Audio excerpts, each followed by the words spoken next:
Salut Patrick. Ça va Vincent? J'en peux plus. Je vois ça, ouais. J'ai fait 9 km, j'en peux plus. Bon, il alors. reste plus qu'un dernier kilomètre, c'est que Ouais. du bonheur. Là, on Ouais. est sorti de Blossac, on est sur le plateau, il reste un dernier kilomètre, c'est que du bonheur. Simplement, avant de se quitter définitivement, un mot sur la préfecture de la Vienne. Oui, tout à fait. Nous sommes donc place Aristide-Briand, devant la préfecture de la Vienne. Alors, il faut savoir que le bâtiment se trouve en fait à l'opposé de la rue Victor Hugo par rapport à l'hôtel de ville. La préfecture de la Vienne a été construite entre 1864 et 1868. Elle s'inspire en fait des aménagements qui ont été faits par le baron Haussmann à Paris. Donc son architecture est d'inspiration Louis XIII, en briques et en pierre. Ces salons de réception sont richement décorés.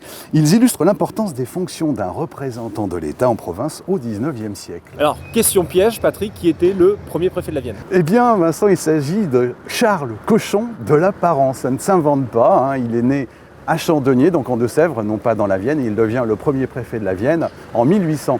En 1802, il est chargé en fait de rédiger la description générale du département de la Vienne. Et la Grande Malbâtie, comme il écrit dans cet ouvrage en parlant de Poitiers, compte alors 18 223 habitants. Un peu plus loin dans sa description, il ajoute que, je cite, « L'habitant du département de la Vienne aime la danse et le plaisir, il est sensible, beau et docile », c'est tout vous Vincent, je trouve, donc ça n'a pas changé. Vous auriez pu courir au 19e siècle.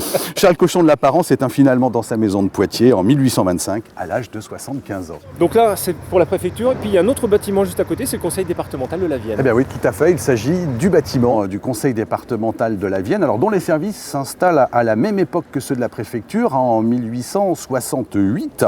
Un bâtiment y a été spécialement bâti pour les archives départementales, mais le manque de place s'y fait rapidement ressentir. Donc en 1908, le bâtiment est agrandi. On décide finalement d'installer les archives dans un bâtiment séparé de la préfecture. Ce sera tout d'abord dans l'ancienne chapelle des Jésuites, à quelques minutes de la préfecture, donc rue Édouard Grimaud en 1954.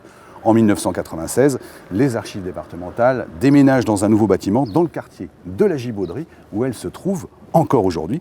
Les services du département continuent pour leur part de remplir leur mission dans les locaux de la place Aristide-Briand. Alors Patrick, pour terminer, je vais peut-être t'apprendre quelque chose. Petit clin d'œil, on a parlé de la préfecture, on a parlé du conseil départemental. Eh bien, il faut savoir que Madame la préfète de la Vienne est une marcheuse et que le président du département est un coureur et c'est même un marathonien. Eh bien c'est parfait. Allez, j'y retombe parce qu'il reste un dernier kilomètre. Bon courage, Vincent. Allez.